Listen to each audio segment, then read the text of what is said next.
A apresentação está sendo gravada, tá ok? Então, hoje a gente está aqui presentes para mais um webinário da Sinapse Biotecnologia. Meu nome é Pedro Paulo Gattai Gomes, eu sou o assessor científico da Sinapse Biotecnologia, e hoje a gente vai assistir, então, um webinário do Western Blot do início ao fim. Então, começando pelo começo, da onde vem a técnica de Western Blot, o nome da técnica. O Western Blot, a técnica desenvolvida pelo pesquisador Edwin Sauder, e a primeira técnica que foi desenvolvida por ele foi a técnica de Sauder-Blot, que era para analisar DNA, para quantificar o DNA, e depois, posteriormente, a Sauder, já que com um trocadilho no nome, veio então a técnica de Norder-Blot, para poder analisar o RNA, quantificar RNA, e assim, por consequência, como um trocadilho mesmo, foi desenvolvida a técnica de Western Blot para poder quantificar a proteína, Essa técnica, eu vou apresentar para vocês, se vocês já não conhecem, vocês vão conhecer. Ela é dividida em várias etapas, tá? E cada uma dessas etapas tem a sua função específica dentro da técnica. Eu vou discorrer um pouco mais sobre cada uma dessas etapas para vocês, ok? Só um momentinho que eu preciso permitir a entrada das pessoas aqui, desculpe. Então, essa técnica, ela, como eu disse, ela pode ser separada em 5 fases, tá? 5 etapas, sendo a primeira a preparação da amostra, seguido por uma eletroforese. Então, a gente faz uma corrida de eletroforese em um gel de acrilamida para poder separar as amostras de proteína em bandas, por tamanho, a gente separa por tamanho, a gente vai ver isso mais para frente. Posteriormente a isso, então, a gente realiza uma transferência dessas proteínas que estão presentes nesse gel, que foram separadas nesse gel, para uma membrana. Posteriormente a essa transferência, então, a gente realiza uma marcação, um probing, utilizando anticorpo nessa membrana, para poder, então, posteriormente a isso, detectar e visualizar essas bandas especificamente para o alvo, para a proteína-alvo, que é alvo daquele anticorpo que a gente marcou essas membranas anteriormente. Então, aqui nessa figura, a gente tem cada uma dessas partes, dessas etapas que eu comentei anteriormente para vocês, iniciando pela preparação da amostra. A gente realiza, então, um lisado dessa amostra, para poder romper as células contendo essas proteínas, E depois disso, a gente, então, separa os debris celulares, ou contaminantes, ou outras moléculas que não são de interesse para a técnica, das proteínas. Posteriormente a isso, então, a gente coloca essas amostras no gel de acrilamida. Esse gel de acrilamida, vocês vão ver que é aplicado uma corrente elétrica sobre esse gel. E essas proteínas, então, elas migram de um polo positivo para um polo negativo. Vou mostrar mais detalhes isso para vocês. E, posteriormente a isso, então, a gente faz essa transferência que eu falei para vocês, que nada mais é que a transferir as proteínas que correram nessa eletroforese, nesse gel, para uma membrana. Também a gente tem que aplicar uma corrente elétrica nesse momento, para poder fazer essa transferência. Depois disso, a gente, aqui na quinta etapa, a gente marca o anticorpo, inicialmente o anticorpo primário, para reconhecer nessa membrana a proteína-alvo. Em seguida, normalmente, a gente vai ver que também pode ser feita de maneira direta, mas normalmente a gente utiliza o anticorpo secundário para reconhecer esse anticorpo primário. A gente vai ver por que isso.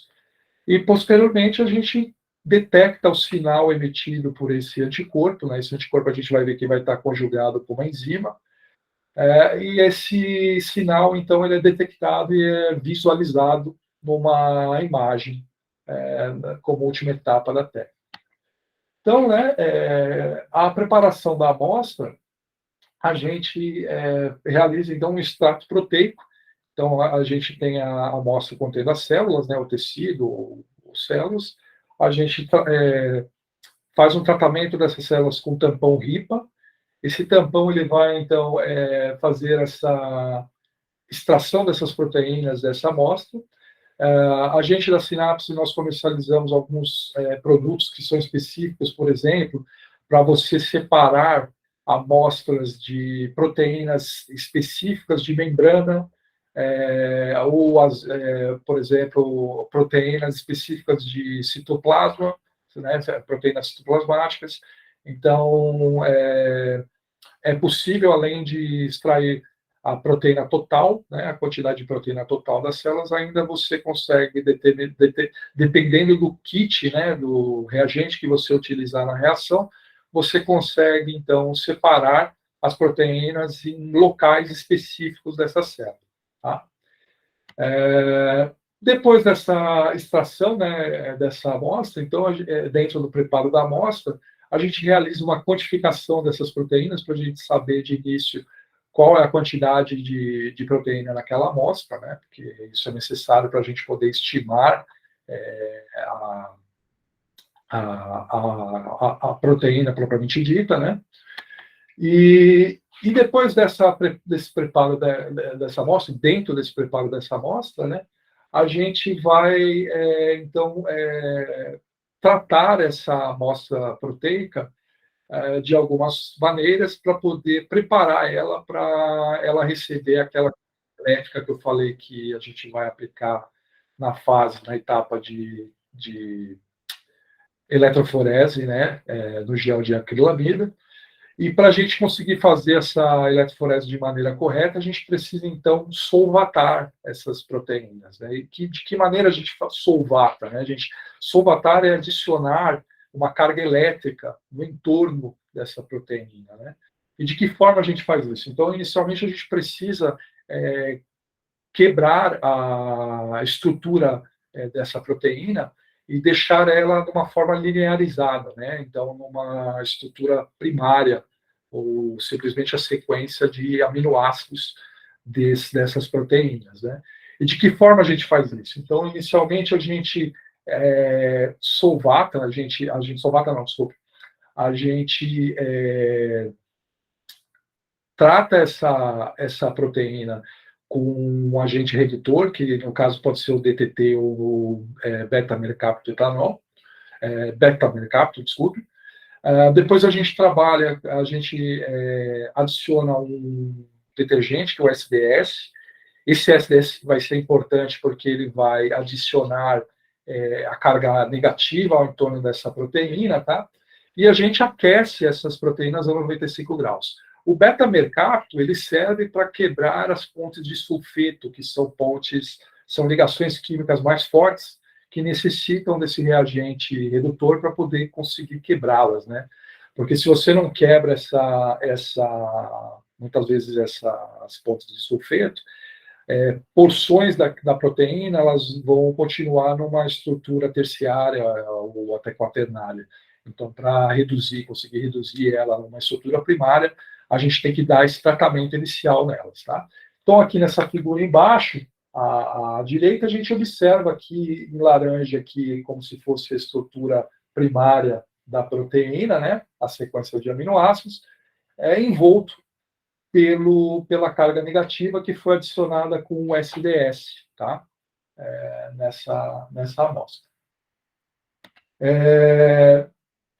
E uma questão importante desse preparo, então, é a desnaturação, né? A desnaturação é pelo aquecimento dessas amostras a 95 graus, né? Isso exatamente para poder perder a conformação tridimensional dessa proteína. E uma outra questão que é importante nessa fase, né, é o uso de alguns constituintes, como eu falei para você, o SDS e o beta-mercapto, mas também o uso de tris-SL. E eu vou mostrar mais para frente para vocês o porquê é necessário esse reagente, tá? E também, especificamente falando desse reagente, é importante a gente manter o pH desse reagente em 6,8, tá? Vou mostrar para vocês que a gente vai induzir um gradiente elétrico nessa amostra, e esse gradiente vai ser importante para poder separar essas proteínas, tá? E esse gradiente ele está relacionado diretamente com o pH, tanto do tris-HCl, como o pH do tampão de corrida, que eu vou mostrar para vocês, quanto o pH do gel de entrada e o gel de corrida também, tá? Todos esses pHs, eles são importantes para manter essa questão.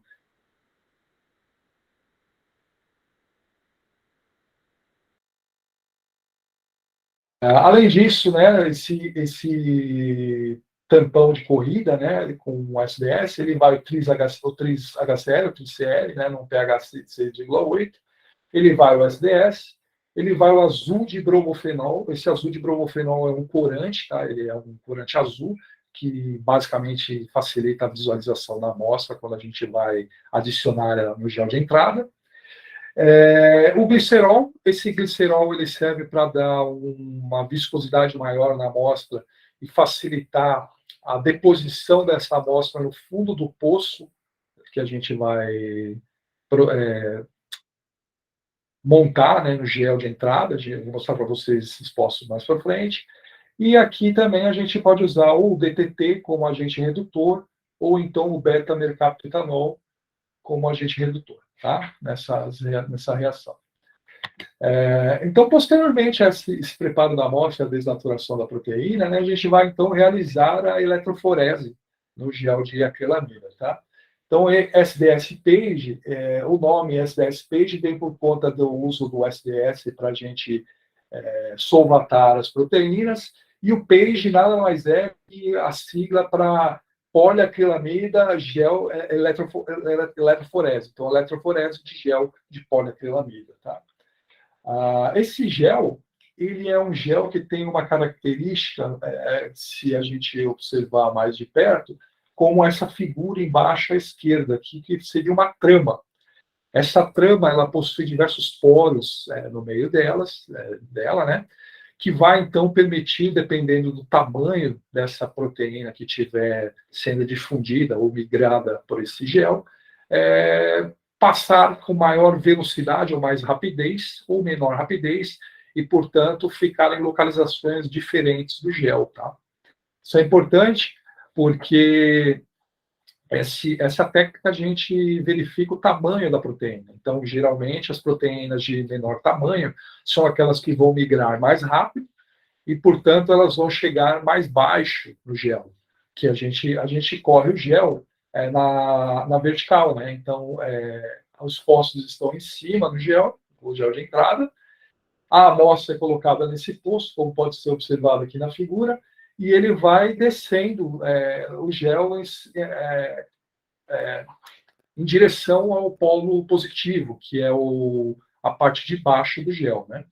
Então, como eu disse, o tamanho vai mostrar a posição desse gel dessa proteína, tá? E falando de um equipamento que a gente comercializa voltado para essa fase, essa etapa do Western Blot, né? Que seria essa cuba aqui nessa foto embaixo aqui. Uma das nossas representadas, a Saitiva, né? É quem fabrica esse produto, a gente comercializa para realizar especificamente essa etapa, tá? Da técnica de Western Blot. Então, como eu falei para vocês, o gel ele fica na vertical, tá? E ele é um gel que é dito um gel descontínuo, porque ele é formado por duas partes, ele não é um gel inteiro.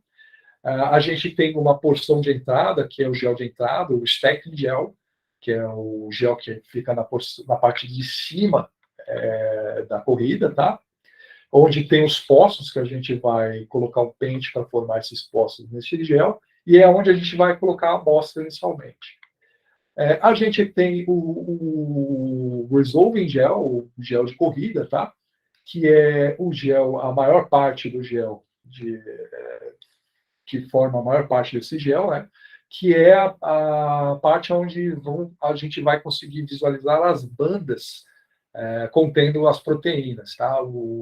E essas proteínas, como eu disse para vocês, elas vão estar mais abaixo do gel ou menos abaixo, mais acima do gel, conforme o tamanho delas. Quanto menor elas de tamanho elas tiverem, mais para o final do gel, mais para baixo do gel ela vai estar. Quanto maior, mais para cima do gel ela vai estar. Né?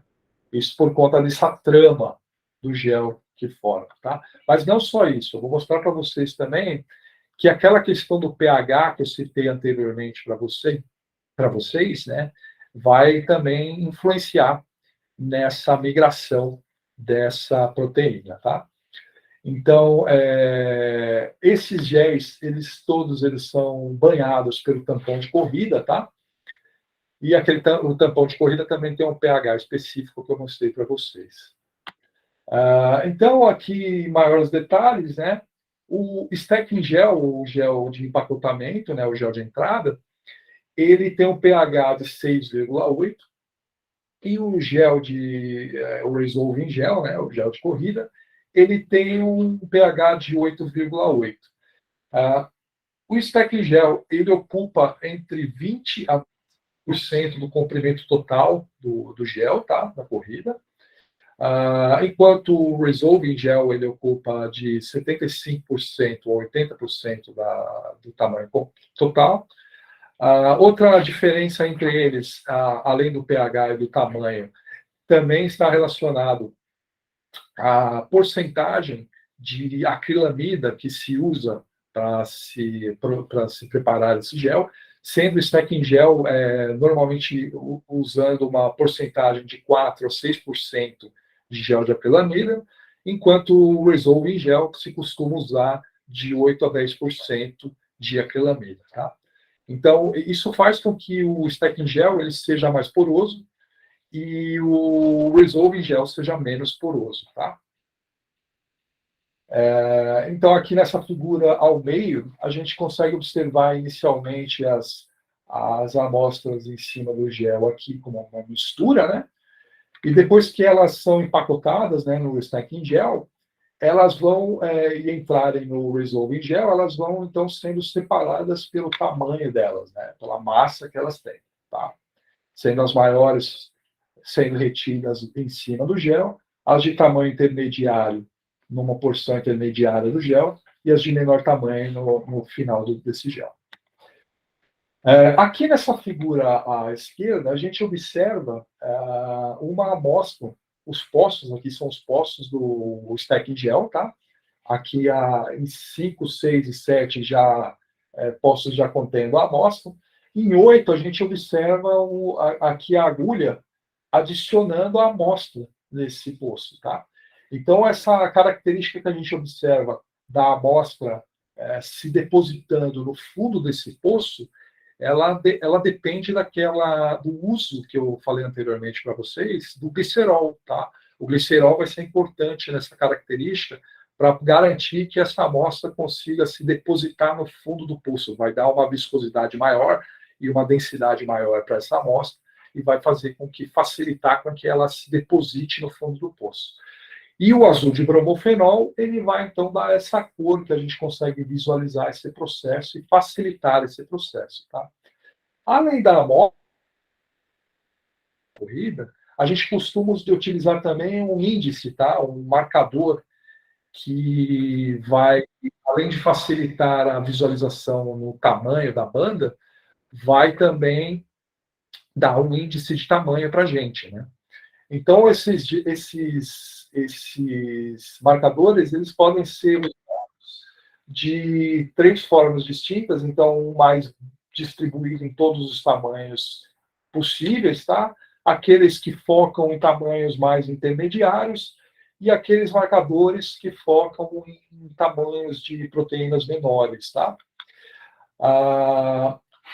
Quanto ao tampão de corrida que a gente usa para realizar essa transferência, essa corrida de gel, a gente precisa tomar alguns cuidados no preparo desse reagente, porque ele precisa ter algumas características específicas para garantir que o western ocorra da melhor forma possível, que a corrida, a migração dessas proteínas ocorra da melhor forma possível. Características como essa quantidade de cada um dos reagentes utilizados no gel. Então, usar 30,3 gramas de tris-base, tá? Nessa concentração, então nessa molaridade. A glicina com essa quantidade de glicina, então 144,4 gramas, e o SDS em 10 gramas. Tá? É importante a gente manter isso, essas proporções, para a gente conseguir, então, um pH de 8,3 desse tampão de corrida. E esse tampão é importante frisar que ele não precisa de ajuste, tá? Ele não é necessário realizar ajuste desse pH. Esse pH tem que ficar em 8,3 mesmo, tá? E isso é importante naquela questão que eu falei para vocês anteriormente, do gradiente elétrico que a gente vai expor essas proteínas, que vai garantir que essas proteínas migrem, tá? Naquele gel descontínuo que eu mostrei para vocês anteriormente. Então, esse tampão de corrida, né, ele vai usar a glicina, né? Mas por que usa a glicina, que é um aminoácido, né, nesse tampão de corrida, né? A glicina ela é importante porque ela tem uma característica que ela mantém em pH neutro uma forma chamada Svitterium. Esse formato Svitterium é um formato que ela possui tanto cargas positivas quanto cargas negativas em mesma quantidade nela, tá? Isso em pH neutro. Quando o pH altera, por exemplo, quando ele vai para ácido, ele tende a ácido, esse aminoácido ele vai tender a ter uma carga negativa. E quando ele vai para um pH mais básico, é o contrário, ele fica positivo. Então, é importante isso para a gente conseguir fazer esse gradiente, tanto o gradiente da elétrico que eu falei para vocês, quanto garantir a migração das proteínas no gel. Então, a glicina, né, ela é conhecida como um inner salt, e é exatamente o que eu falei para vocês, ela tem uma característica que ela possui uma porção positiva e uma porção negativa, tá? E ela possui duas constantes de dissociação, então 2 pKa's, tá? Então ela possui um pKa mais baixo e ela possui um pKa mais alto. E as reações que a gente vai realizar no gel, elas vão estar no meio desses 2 pKa's, tá? Então isso garante que a gente consiga tirar vantagem dessa característica dessa glicina para facilitar a migração das proteínas.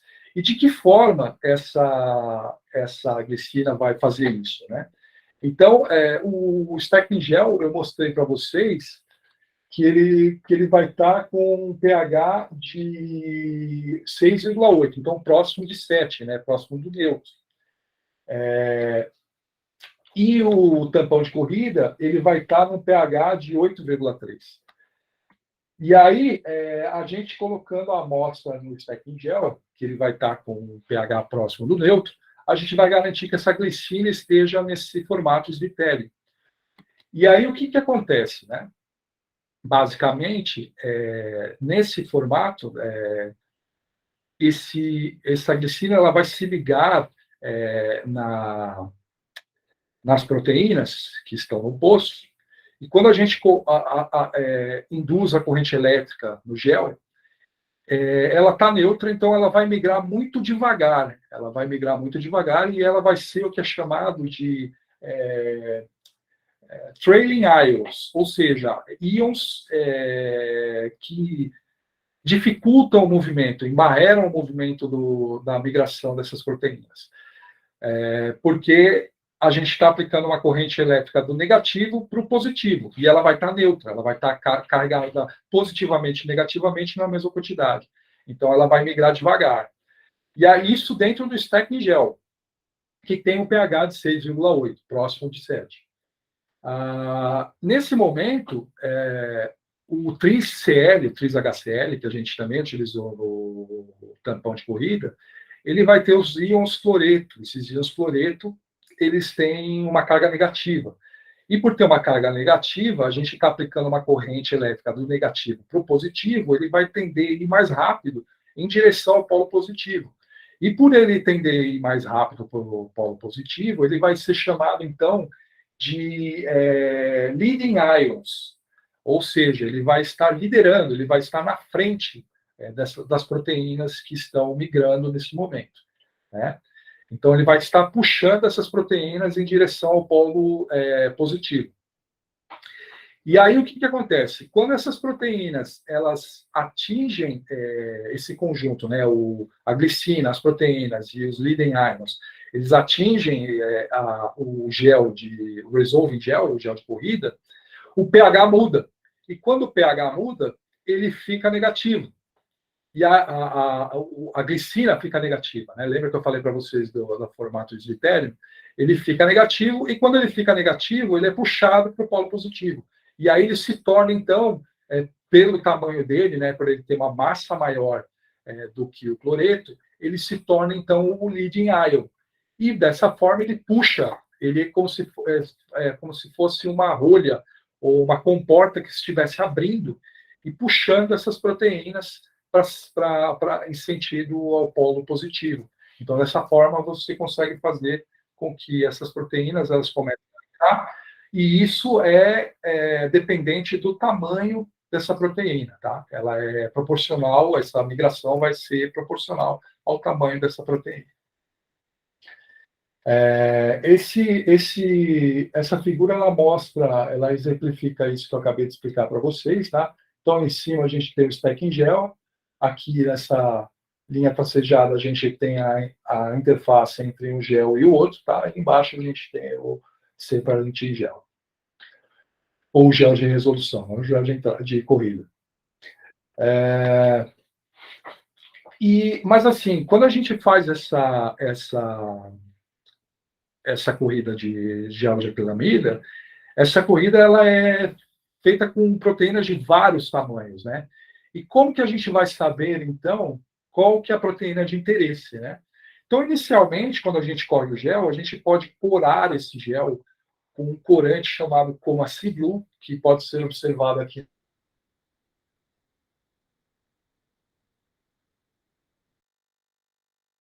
as bandas em cada uma das linhas dessas amostras. Cada linha dessa é uma amostra.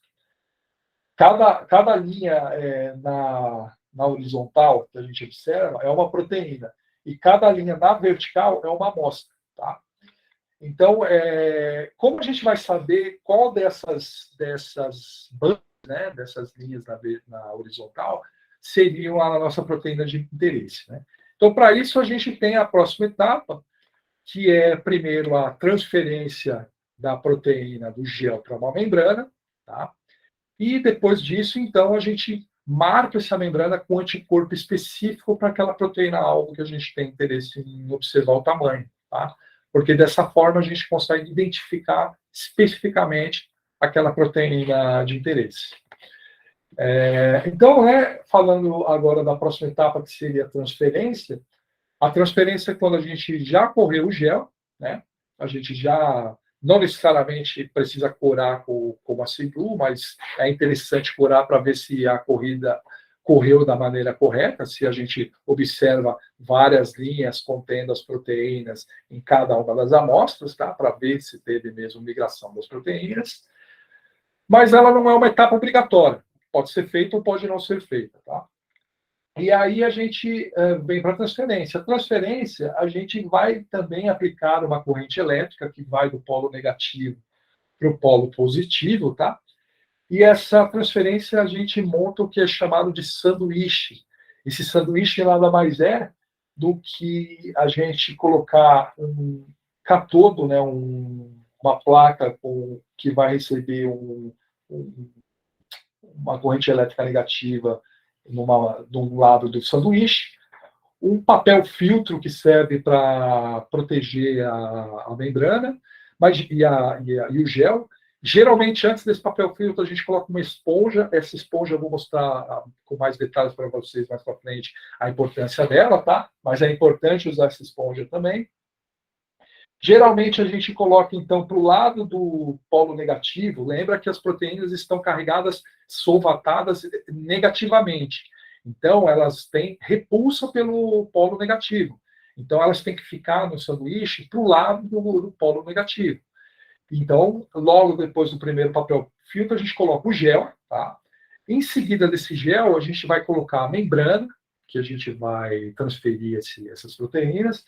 Posteriormente, o papel filtro, a esponja e, por último, o anodo, que seria aquela parte do cassete que a gente vai utilizar, do sanduíche, que vai receber a corrente elétrica positiva, tá? Isso de forma a garantir que as proteínas que estão no gel, carregadas negativamente, né, elas sejam transferidas, então, para a membrana, que tem afinidade, grande afinidade por proteína. Tá? E a Saitiva, né, como eu disse para vocês, é uma de nossas representadas. Ela comercializa, né, a gente comercializa alguns produtos dela voltada para essa etapa do Western, que seria um equipamento para realizar tanto a transferência a seco, que é esse equipamento à direita aqui, quanto a transferência tradicional, que é chamada de transferência úmida ou transferência molhada, que é esse tanque aqui que contém os cassetes, tá? O cassete é esse aparato que eu mostro na figura ao meio aqui, mais à esquerda, que é o aparato que vai receber a corrente elétrica, tá? Tanto o polo positivo, tanto o polo negativo quanto o polo positivo. As esponjas, tá, que devem ser colocadas entre o aparato e o papel filtro. O papel filtro, o gel, né, quando ele está para o lado do anodo, do catodo, desculpe, o polo negativo, a membrana, papel, esponja e a outra parte do sanduíche, tá? Que é o que vai receber o anodo, a corrente elétrica positiva. Então, aqui nessa figura abaixo, é só para mostrar para vocês essa transferência sendo feita da maneira molhada, e à direita aqui a transferência sendo feita semi-seca, a gente fala, né? Porque a gente usa apesar de ser quase seco, né? Ainda usa uma pequena quantidade de tampão de corrida, tá? Para poder realizar essa transferência. E essas membranas que eu falei para vocês, né, a gente vai observar que existem diversos tipos dessas membranas, né, e os dois principais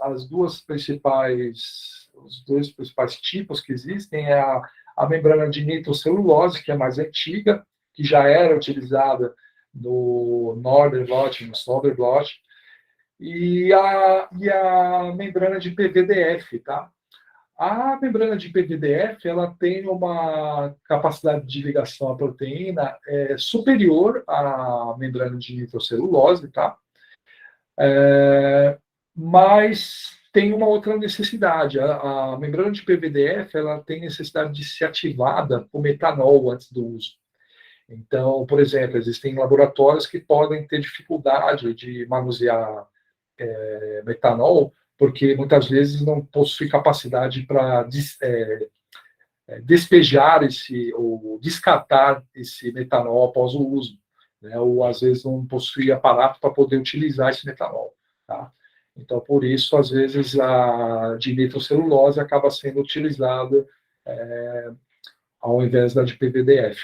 Uma outra característica também de diferença entre as duas é que a de PVDF costuma ser mais robusta, ela costuma quebrar com mais dificuldade, sendo que a de nitrocelulose ela quebra com maior facilidade.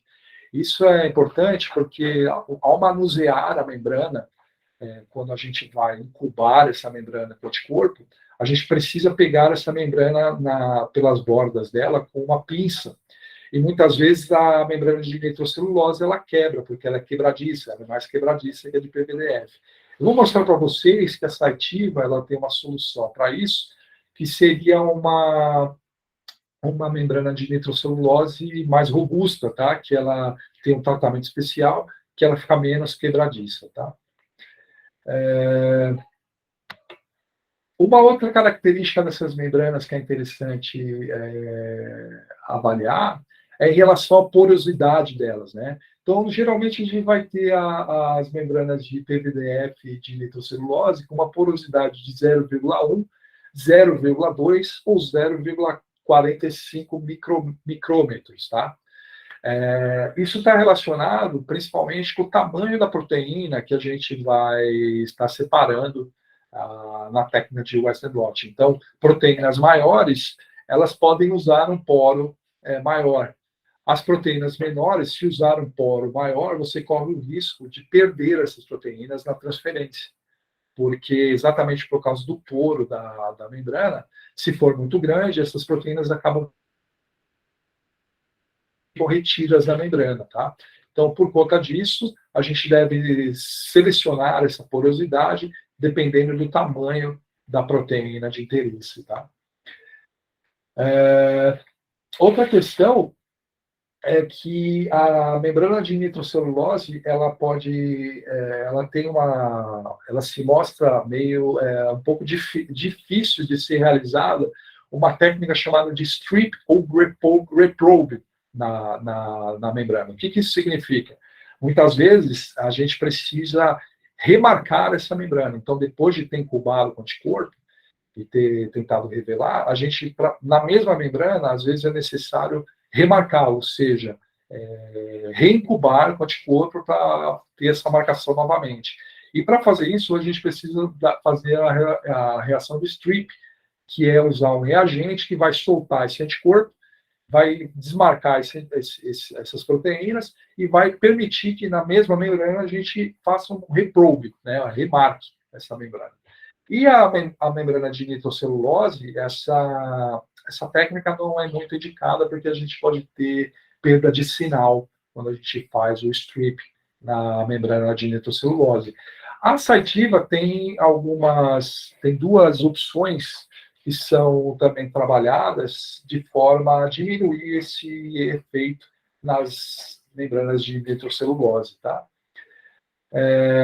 E ainda existem outras membranas também que a Cytiva fabrica e nós comercializamos que podem ser usados para evitar background alto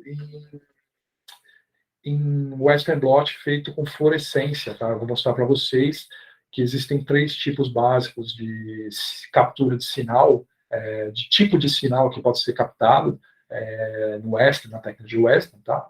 E uma delas é de fluorescência.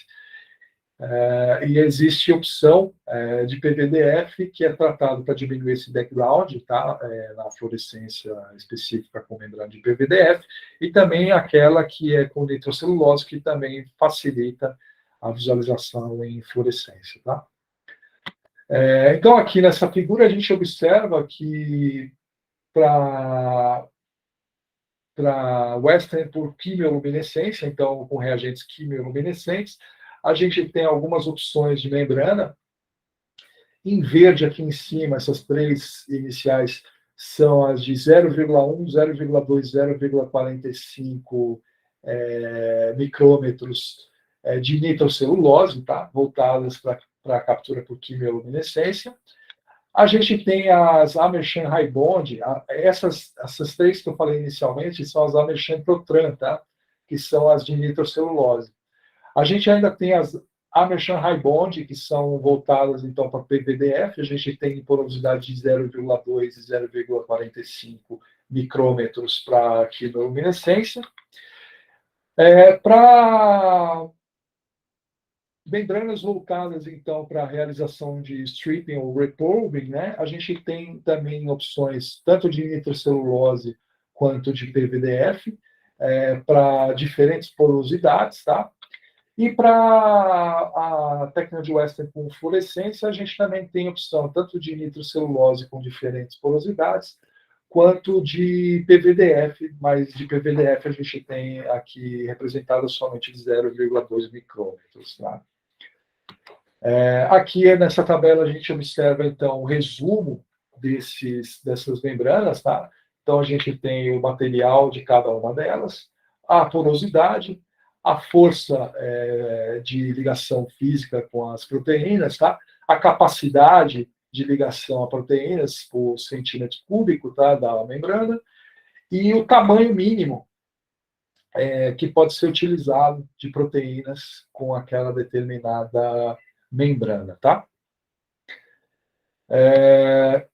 Um outro corante que a gente pode utilizar para visualizar dessa vez não se a corrida no gel deu certo, mas sim se a transferência para a membrana deu certo, é a marcação com pulsor, tá?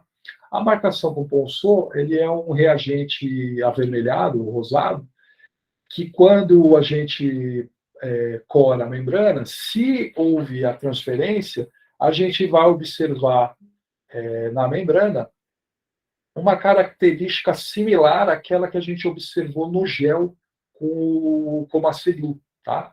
Só que em vez de ser azul, a gente vai ver essas membranas aqui na membrana, as membranas não, desculpe, as bandas na membrana, numa coloração rosa, tá? Mais uma vez, essa etapa, essa marcação com o pulsor, ela não é obrigatória, mas ela é interessante ser feita para poder ter certeza que houve a transferência. Por exemplo, um problema que ocorre, que já ocorreu comigo, por exemplo, fazendo, eu errei a ordem de colocação da membrana e do gel no sanduíche. Então, eu coloquei a membrana para o lado do catodo, que é o lado do polo negativo, e o gel para o lado do anodo, do polo positivo.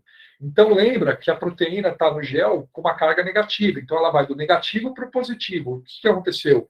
As proteínas, elas, em vez de corarem, de transferirem para a membrana, elas se depositaram no papel filtro que estava embaixo do gel, porque ele estava do lado do anodo, do polo positivo. Isso acontece, já conheço outros pesquisadores que também aconteceu isso, por descuido acabou acontecendo. Porque é muito detalhe que a gente tem que tomar cuidado nessa técnica, e muitas vezes isso acaba escapando. A gente tem que entregar resultados muitas vezes muito rápido, e a gente acaba perdendo esse tipo de detalhe. E aí acaba acontecendo, tá? Então, nesse tipo de situação, a corar com pulsor, ele ajuda a entender, por exemplo, se houve transferência ou não. Porque no caso desse que eu expliquei para vocês agora, ao corar com pulsor não ia aparecer nenhuma banda na membrana. Né? Um outro produto que a Cytiva fabrica, que nós comercializamos, que serve tanto para marcação com pulsor do gel quanto da membrana, é o Amersham Quickstain, tá? A gente aqui da Synapse, nós vendemos esse produto, tá? E ele facilita muito, porque você consegue fazer a marcação de ambos com um único produto. Então, a outra etapa, né, posteriormente à transferência, que eu mostrei agora para vocês, é o imunoblote propriamente dito, ou probing, né, que é a marcação da membrana com o anticorpo. Inicialmente, para a gente poder fazer essa marcação do anticorpo na membrana, a gente precisa, então, realizar um bloqueio dessa membrana. Para que serve esse bloqueio? Esse bloqueio, ele serve, porque lembra que eu falei para vocês que a membrana tem uma alta capacidade de proteína, certo? E o anticorpo é uma proteína. Então, se a gente deixar a membrana sem fazer o bloqueio, quando a gente colocar o anticorpo ele vai se ligar inespecificamente, ele pode se ligar inespecificamente em qualquer parte da membrana, não só onde tem a proteína de interesse, que é a proteína alvo daquele anticorpo. Então, para evitar esse tipo de ligação inespecífica do anticorpo à membrana, a gente realiza um bloqueio da membrana, seja com leite desnatado 10%, ou tem gente que usa menos, mas eu já vi publicado com 10% de leite desnatado, tá? Geralmente é o leite molículo, leite em pó. E um outro produto também que pode ser usado é o BSA, albumina sérica bovina, tá? Que a gente vende também da Cytiva, a Cytiva fabrica, que serve para bloquear a membrana. Então, posteriormente ao bloqueio dessa membrana com essa albumina ou com esse leite, a gente vai, então, realizar a incubação com um anticorpo primário. E aqui nessa figura mais à esquerda, a gente observa anticorpos ligados na proteína-alvo, tá? Que nem esses dois aqui de cima, mas também a gente observa aqui, ó, anticorpos ligados ainda inespecificamente fora da proteína-alvo. Isso pode acontecer também, e por esse motivo a gente faz diversas lavagens depois de ter incubado com esse anticorpo primário a membrana. A gente realiza diversas lavagens para retirar o excesso desse anticorpo. Então, nessa membrana vai acabar ficando aderido, né, preso, somente o anticorpo ligado à proteína de interesse, tá? E não mais anticorpo ligado em reações não específicas. Posteriormente a isso, então, a gente realiza uma segunda incubação, dessa vez com um anticorpo secundário, e isso a gente vai realizar essa incubação com anticorpo secundário quando a reação for indireta, tá? Porque na reação direta, o anticorpo primário já é conjugado com o composto que vai dar a cor, ou vai dar a fluorescência que vai ser captada, tá? Mas quando a gente usa um anticorpo que não é conjugado, com a peroxidase, por exemplo, com fosfatase alcalina, ou então com o fluoróforo, a gente usa um anticorpo secundário. E, no caso, é esse anticorpo secundário que ele é conjugado com essa peroxidase, ou com essa fosfatase alcalina, ou com esse fluoróforo, tá? Então, a gente, da mesma forma que foi feito com o anticorpo primário, a gente, no anticorpo secundário, a gente também deve lavar, posteriormente à incubação com esse anticorpo, algumas vezes essa membrana, para retirar o excesso desse anticorpo secundário para evitar ligações inespecíficas, tá? Então, posteriormente a essa marcação, a gente vai, então, realizar a detecção. E essa detecção, ela pode ocorrer de duas formas básicas, principais, que são detecção em filme de raio-x, que é uma detecção mais antiga, tá? Que era feito mais antigamente. Atualmente, a maior parte dos pesquisadores ou dos laboratórios utiliza uma detecção por câmera CCD, tá? Que facilita muito a revelação e a detecção das bandas pela técnica de Western blot. Tá? E um equipamento que a gente... desculpe, deixa eu falar primeiro disso aqui, que é importante. A marcação, muitas vezes, quando é feita de maneira ideal, ou maneira mais correta, a gente vai observar a banda de interesse sem nenhuma marcação específica, tá vendo? Então, esse é um bom exemplo de blot, esse aqui à esquerda em cima. Isso porque mostra só a banda de interesse, ou a proteína de interesse, tá? Ao passo que a gente pode ter também aqueles blots que é chamados de blots ruins, que são aqueles que existem muita marcação inespecífica, ou muitas bandas aparecendo, de outros tamanhos aparecendo no blot. E isso mostra que houve pouco ajuste da reação, tá? Então, quer dizer que o blot não foi feito da maneira mais correta, ou da melhor forma possível, porque você vai estar vendo, além da banda de interesse, outras bandas. Isso pode influenciar, inclusive, numa situação, pode ocasionar que nem uma situação que pode estar ocorrendo nessa figura à direita embaixo, aqui, que tem essa seta.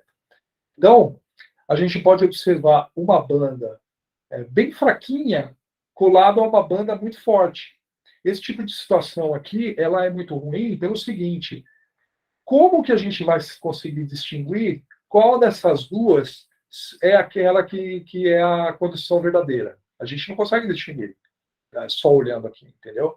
Então, nesse tipo de caso, nesse tipo de situação, o ideal é repetir esse experimento e separar essas amostras com uns 3 postos de distância um do outro. Isso para não ter influência da intensidade de uma banda sobre a outra, tá? Porque às vezes ela está tão fraca, essa bandinha aqui à esquerda que a gente está observando, que quase não é perceptível, principalmente se ela estiver próxima de uma que esteja muito forte, que tem uma quantidade muito alta da proteína. Isso pode influenciar na análise do resultado, tá? Então, né, quanto aos tipos de sinal que eu falei para vocês que existem, né, que podem ser colorimétricos, quimiluminescentes ou fluorescentes. Cada um deles tem uma especificidade. Então, por exemplo, o sinal colorimétrico é aquele que o anticorpo ele está conjugado com uma fosfatase alcalina, por exemplo, que é uma enzima que, quando na presença de um substrato, ele produz um reagente colorido. Então, ele pode ser mensurado colorimetricamente, de forma por cor.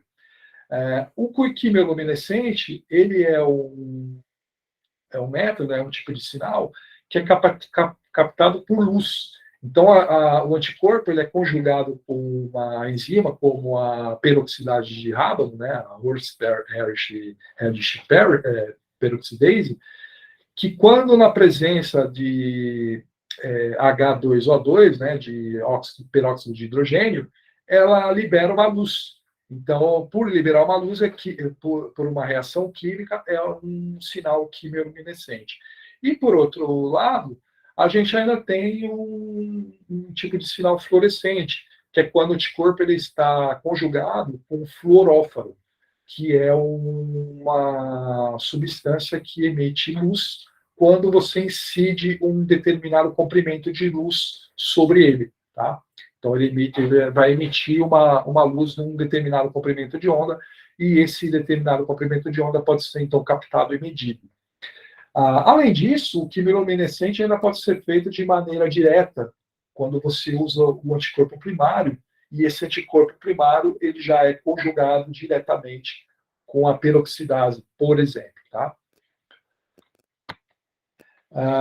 Então, em relação aos reagentes que podem ser utilizados para você fazer a revelação, né, aquele que vai dar a cor que você vai colocar na membrana contendo os anticorpos já ligados na proteína, que vai, então, liberar a cor, ou liberar a luz, ou liberar o fluoróforo, né? A gente tem alguns reagentes que podem ser utilizados, que a Cytiva fabrica e nós comercializamos, que estão representados aqui nessa figura. Então, por exemplo, quando a revelação vai ser feita por filme de raio-x, e a gente tem uma alta concentração da proteína, a gente pode utilizar o Amersham SL Start ou o Amersham SL, por exemplo. E quando a gente tem uma baixa quantidade de proteína, ou muito baixa quantidade de proteína, para filmes de raio-x, a gente pode usar, então, o Amersham SL Select. Tá? Esses são alguns exemplos de ECLs, ou de reagentes, que a gente pode usar para revelar as bandas, tá? Depois de ter marcado com os anticorpos. Aqui a gente tem embaixo também, para a câmera CCD, a gente tem, quando a gente tem um baixo sinal, com uma baixa estabilidade de sinal, a gente pode usar o Amersham SL Prime, e quando a gente tem pouco anticorpo, a gente pode usar, por exemplo, o Amersham SL Select. Isso para a câmera CCD, para captação em câmera CCD. Para ensaios de fluorescência, né, que o tipo de sinal é fluorescente, a gente pode usar, então, a sonda não, desculpe, o SL, o SiDi 700, ou o SiDi 800, ou ainda o Amersham SL Plex, tá?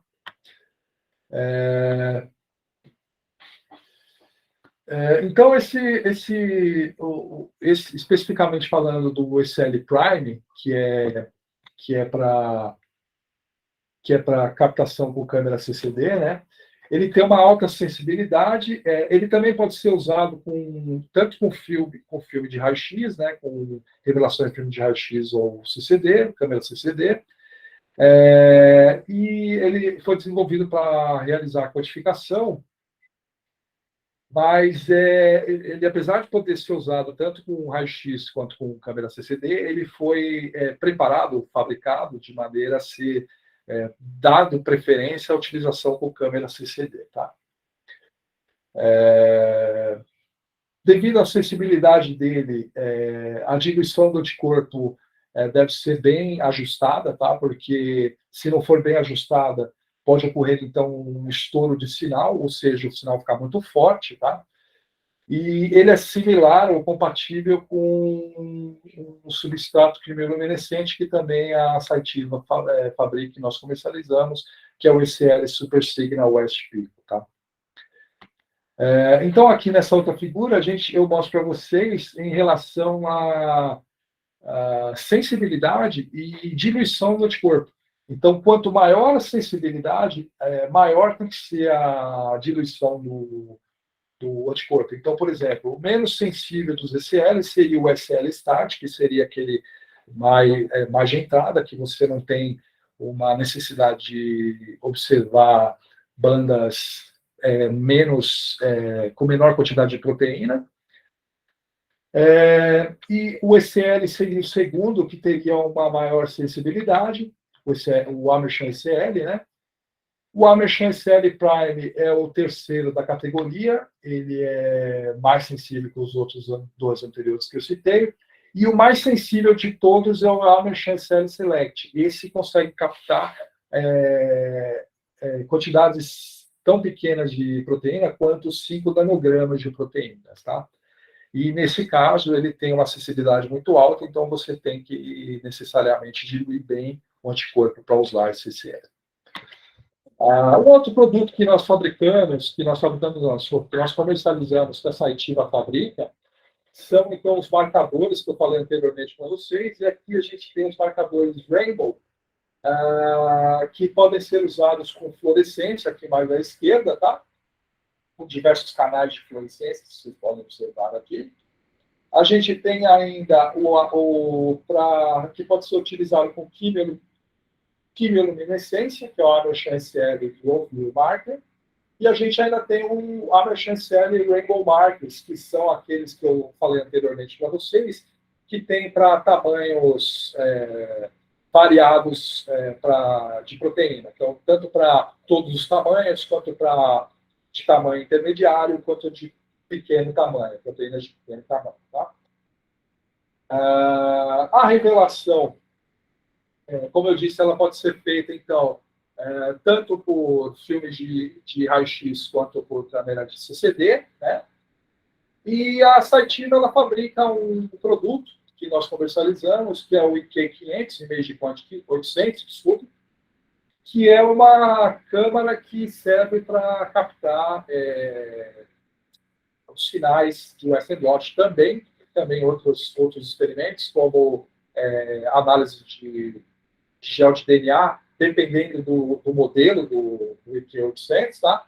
A gente tem alguns tipos diferentes de modelo, então desde o mais simples até o mais completo é capaz ainda de captar amostras com fluorescência e vários canais de cores, e também de infrared próximo e longo. Tá? E como eu mostrei para vocês, então, nós comercializamos produtos para todas as etapas que nós vimos hoje da técnica de Western blot.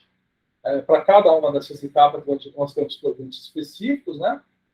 E falando agora um pouco de problemas que podem ser observados na técnica. Então, tem um artigo publicado em 2012, né, de Marble de Young, os problemas comuns que podem ser observados através da técnica de Western blot, eles podem ser agrupados em 5 categorias. Tá? Então, são problemas onde ocorrem bandas não esperadas ou não comuns, nenhuma banda, bandas fracas ou sinal fraco, fundo alto no blot e ainda manchas irregulares ou desiguais no blot. Tá? Então, aqui nessas figuras, eu vou mostrar alguns casos desses para vocês e algumas possibilidades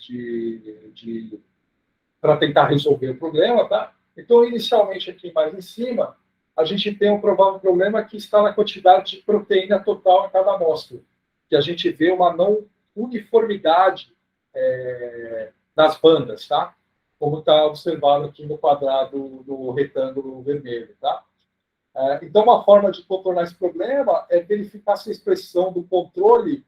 É importante verificar que essa variação na intensidade ela está sendo observada no controle. Então, se você observar uma variação das bandas no controle, que não deveria ocorrer, porque já que ele é o controle, ele deveria estar igual ou muito próximo do igual em todas as amostras. Se você observar isso no controle, uma forma de contornar esse problema é verificar se a expressão do controle é consistente em todas as condições, usando o controle secundário. Tá? Então, você pode usar um controle secundário, e se a expressão do controle de carregamento variar com as condições experimentais, tentar, então, usar um outro controle. Um outro problema que pode ocorrer, então, é banda muito espessa, e como possível causa desse problema é sobrecarga da amostra, então usar menos amostra, tá? Ou então muito anticorpo, ou seja, usar menos anticorpo pode resolver o problema, ou ainda exposição por muito tempo, então diminuir a exposição de tempo, tá? Ou ainda ser um consumo rápido de substrato, exatamente porque tem muito anticorpo, tá? Ou então ainda o blote promovido. Então, enquanto estivesse revelando as bandas, você, por algum motivo, movimentou a membrana dentro da câmara, tá? E isso pode ocasionar esse tipo de problema. Um outro problema que a gente pode observar é essa figura mais embaixo, que uma possível causa é o contato entre a membrana e o gel ter sido feito de maneira fraca, ou então um excesso de tampão, e nesse caso, a necessidade de apertar mais o sanduíche na hora de realizar a transferência, ou então usar menos tampão, tá? Essas são duas formas de contornar esse problema. A gente pode ainda observar bandas borradas, que nesse caso a corrida de gel ela foi realizada com uma voltagem muito alta, ou então com uma composição do tampão de corrida incorreta, e nesses casos, então, indicado, se for uma voltagem muito alta, ajustar a voltagem, diminuir a voltagem, e se o tampão estiver com uma composição incorreta, então ajustar as condições desse tampão, tá? Uma outra característica que pode ser observada é essa, como se fosse um sorriso para na banda, ou bandas curvadas. Essa condição de corrida ocorre, então, quando a voltagem está, a condição de corrida está muito rápida, então, de aumentar o tempo ou diminuir a velocidade, né, da corrida, pode resolver o problema. E isso ocorre porque o gel ele se superaquece, tá? Exatamente pelo excesso de corrente que ele está passando no gel. Mais embaixo aqui a gente pode observar ainda bandas largas ou difusas, e nesse caso ocorre por problemas na eletroforese, tá? Por exemplo, artefatos de eletroforese podem ocorrer como resultado de polimerização do gel fraco, ou seja, aumentar o tempo de polimerização do gel pode resolver o problema. Condições de corrida inapropriadas, então realizar um ajuste das condições de corrida, tá, do gel. Ou ainda tampão contaminado, então trocar de tampão pode resolver o problema, se os outros ajustes não surtirem efeito, ou ainda sobrecarga de amostra, que é indicado, então, diminuir a quantidade de amostra utilizada. Aqui em cima a gente pode observar, especificamente no método quimiluminescente, bandas brancas, brancas ou negativas no filme, usando o método quimiluminescente, né? E nesse caso é porque foi colocada muita proteína ou muito anticorpo. Então, para contornar esse problema, usar menos proteína, menos amostra, ou então diminuir a concentração do anticorpo, diluir ele mais, tá? Nenhuma banda, então, dentre as possíveis causas, podem estar possível supertransferência, lembra que eu falei para vocês do tamanho do poro? Então, o poro, dependendo do tamanho da proteína, se ela for muito pequena, essa supertransferência quer dizer que a proteína passou a membrana, ela não se fixou na membrana, exatamente porque o poro era muito grande e a proteína acabou passando pelo meio e foi parar do outro lado, no papel filtro. Então, nesse caso, ajustar o poro da membrana utilizada. Ou então, ainda, agente de bloqueio interferindo com o sinal, então trocar o agente de bloqueio pode ser uma solução. Tampões contendo azida sódica. A azida sódica ela inativa a HRP, a peroxidase, tá? A enzima que vai dar a cor, que vai dar a quimiluminescência, tá? Então, nesse caso, trocar o tampão, ou usar um tampão que não contém a azida sódica. Reagentes de detecção ECL eles podem estar contaminados, nesse caso, trocar o reagente ECL. O peróxido pode estar inativado, no caso da HRP, né, que usa o peróxido de hidrogênio como substrato. Então, trocar esse peróxido. O anticorpo secundário usado ele pode ser inapropriado, então verificar se o anticorpo secundário usado é o apropriado para o anticorpo primário, por exemplo, né, se ele tem como alvo o anticorpo primário.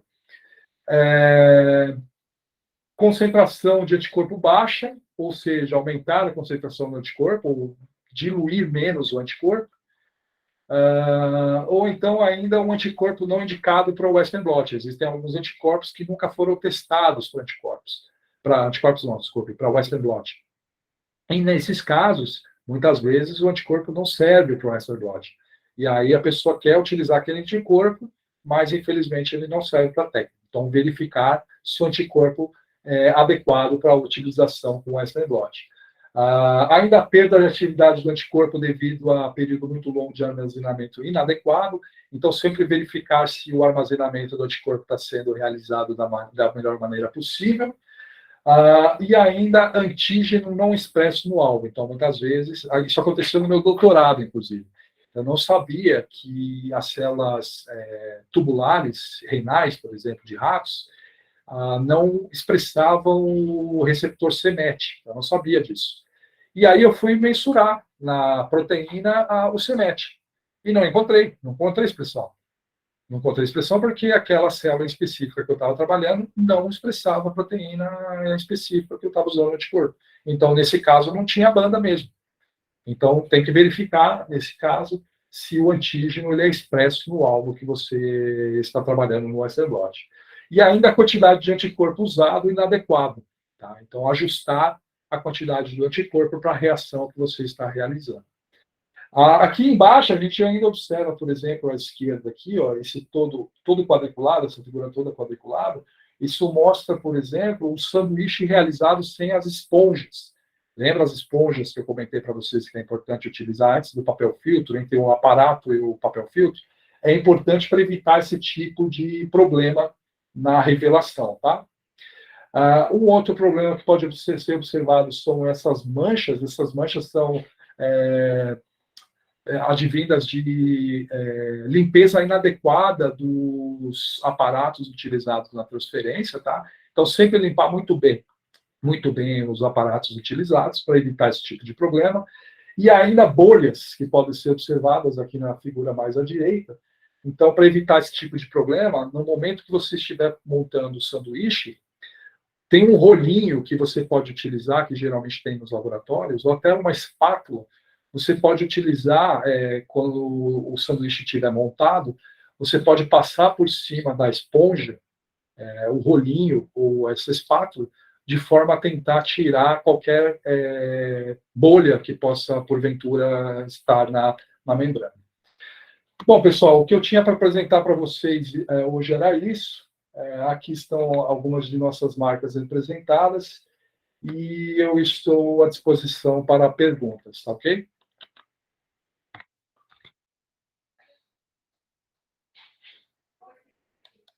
Se quiserem, deixa eu ver se tem pergunta aqui no chat. Se quiserem perguntar, podem perguntar no chat ou podem ligar o microfone e perguntar, tá?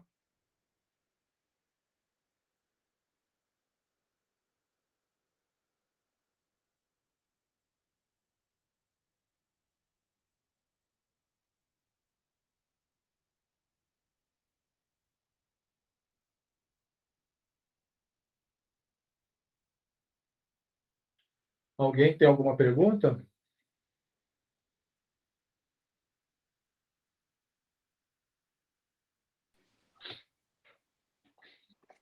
Pessoal, perguntas? Quem tiver perguntas posteriormente pode passar. Realmente muito legal esse, assim, muito detalhado, né? Os porquês, né? Tem muita coisa que a gente acaba fazendo porque nos recomendam, né? Sim. Mas, assim, os porquês foram muito bem elucidados, né? Os motivos de certas procedimentos foram bem elucidados. O André Souza perguntou se eu quiser revisitar. Só um momentinho aqui, deixa eu ver aqui. Se eu quiser revisitar. Se quiser revisitar a aula, pode, porque a gente sempre deixa as aulas gravadas, inclusive eu convido para que vocês vejam as aulas anteriores. Tem bastante, tem mais de ano de aulas aí, né? Tem bastante aulas que foram gravadas. Aqui no slide está o canal do YouTube da Sinapse. Todos os nossos webinários e lives ficam salvas nesse canal para vocês assistirem quando e quantas vezes vocês quiserem, tá ok? Além disso, o meu e-mail está aqui nesse slide também. Se vocês tiverem alguma dúvida ou quiserem o certificado por terem assistido esse webinário, também podem ficar à vontade e me mandar um e-mail para perguntar ou para solicitar o certificado. Lembrando que todo mês a gente tem um webinário diferente, tá? Ou uma live também com um convidado diferente. Obrigado, Luiz. Obrigado, Luiz. Obrigado, Laura. Lara, desculpe. Bom, pessoal, se ninguém tiver mais perguntas, eu vou dar por encerrada a apresentação hoje. Obrigado pela presença de todos mais uma vez e até a próxima.